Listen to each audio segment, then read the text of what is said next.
ലഹരി കേസുകൾ ശക്തമായ സാഹചര്യത്തിൽ ജില്ലയിലെ അതിർത്തി കേന്ദ്രീകരിച്ച് വലിയ പരിശോധനയാണ് എക്സൈസും പോലീസും നടത്തുന്നത്. മുത്തങ്ങയിലും ബാവലിയിലും അടക്കം ഇത്തരത്തിൽ പരിശോധന ശക്തമാണ്. എക്സൈസിന്റെ ചെക്ക് പോസ്റ്റിലായിരുന്നു ഇന്നലെ പരിശോധന നടന്നിരുന്നത്. ഇതിനിടയിൽ ഒരു ബൈക്ക് എത്തി.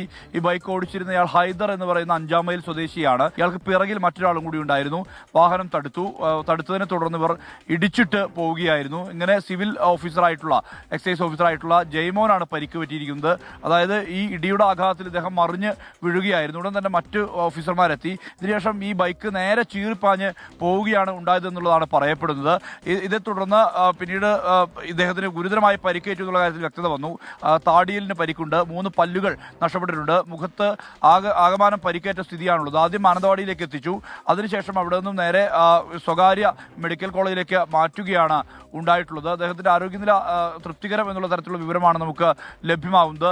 പിന്നീട് പോലീസ് നടത്തിയ അന്വേഷണത്തിൽ ഹൈദർ എന്ന് പറയുന്ന ആളെ പിടികൂടാൻ കഴിഞ്ഞിട്ടുണ്ട്. മറ്റൊരാൾ കൂടി ഉണ്ടായിരുന്നു. അയാൾക്ക് വേണ്ടിയുള്ള അന്വേഷണം തുടരുകയാണ്. ഹൈദറിനെ അയാൾക്ക് പരിക്കുണ്ട്, മാനന്തവാടി ആശുപത്രിയിൽ പ്രവേശിപ്പിച്ചിരിക്കുകയാണെന്നുള്ള വിവരം കൂടി നമുക്ക് ലഭ്യമാവുന്നുണ്ട്. ഇയാൾ പോലീസിന്റെയും എക്സൈസിന്റെയും നിരീക്ഷണത്തിലാണ്. നേരത്തെയും നിരവധി ഇത്തരത്തിലുള്ള സമാനമായ കേസുമായി ബന്ധപ്പെട്ട് പ്രതിയായിട്ടുള്ള ആളാണ് ഈ ഹൈദർ എന്ന് പറയുന്നത്. ലഹരി കടത്ത് തന്നെയാണ്. ഒരുപക്ഷെ ഏതെങ്കിലും തരത്തിലുള്ള ലഹരി കടത്തുമായി ബന്ധപ്പെട്ട് ഇയാൾ കടത്തുന്ന വഴിയിൽ ആകാം ഈ എക്സൈസ് രഹസ്യവിവരത്തിന്റെ അടിസ്ഥാനത്തിൽ കൈ കാണിച്ചത്. ഇതേ തുടർന്നാണ് ഇടിച്ചിട്ട് പോയത് എന്നുള്ള തരത്തിലുള്ള അനുമാനമാണ് എക്സൈസിനും പോലീസിനും എല്ലാം തന്നെയുള്ളത്.